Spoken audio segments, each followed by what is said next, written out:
longer.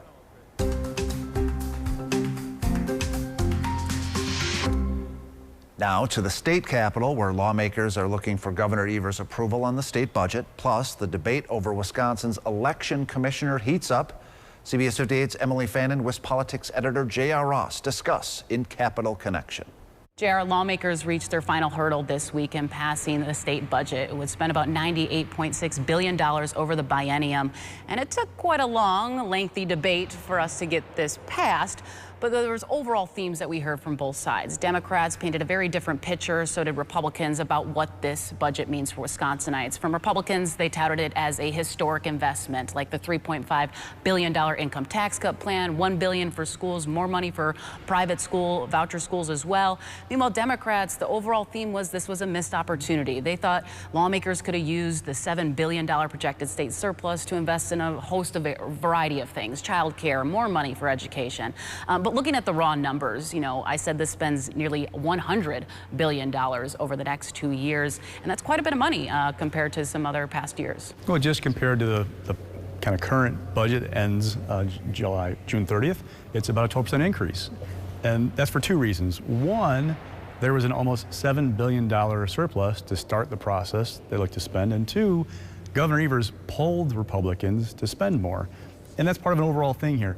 Everybody won something in this budget, everybody lost something. So for Republicans, they say, look, yes, it spends a lot, but we got the big tax cut. They'll use one-time money, about more than $500 million, for example, to help create more affordable housing in Wisconsin. $10 million to help Milwaukee put on the Republican National Convention. $2 million for the Packers through the draft. Just little pots of money that was one-time expenditures to push that money out the door. But also Evers, in getting things, got them to spend more, the $1 billion more for schools. He also gave up things like with the shared revenue bill, the restrictions on Milwaukee, for example, the expanded vouchers, state-funded vouchers. They're give and take all over the place. It drove a spending increase that, if you look back to 2017, the last time full Republican controlled the Capitol, Scott Walker signed a budget that had a 3.1% increase, all funds, compared to the previous 2-year period. All right, now let's look ahead to what's to come next week, of course, is whether or not the governor is going to sign the budget, veto it, or partial veto it. He kind of has some tough decisions to make, but there's no real prediction of what he will do, but it would be almost unprecedented if he vetoed the entire thing. In talking to people left and right about this issue, the feedback I got was they don't believe he'll veto the entire thing. Now, this issue was raised because he was asked during a stop, would you sign a budget that cuts $32 million in aid, state aid to UW system? And he said no. Okay. Is that a veto threat? He hasn't corrected it, though. Staff didn't push back on it, so that was kind of the perception. Okay, he might veto it if they do that.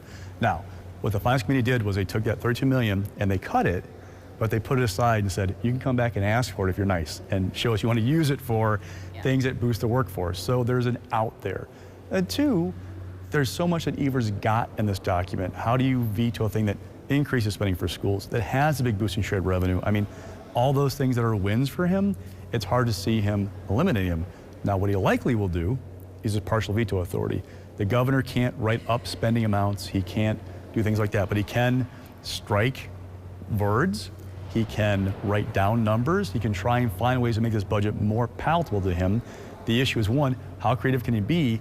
And two, does he push the envelope? Remember, we have a liberal Supreme Court majority starting in August. Past conservative majorities have reined in that power. Would a new majority expand it for Evers if he was challenged? So I'm kind of watching to see, does the governor push the envelope this time around compared to the last two budgets? And one other topic we want to bring up is the future of the Wisconsin Elections Commission Administrator Megan Wolf. Senate Republicans on Wednesday voted to push forth to confirm her appointment, which is starting the process. She'll go through public hearings. But that came after commissioners didn't unanimously vote or get a majority to have her serve another 4 years. So there's this kind of murky understanding between Republicans and Democrats of understanding this law and what they do next.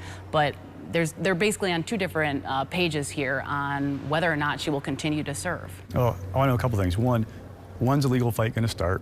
Is there going to be a lawsuit filed immediately before the control of the Supreme Court changes? Will it be sometime in the fall?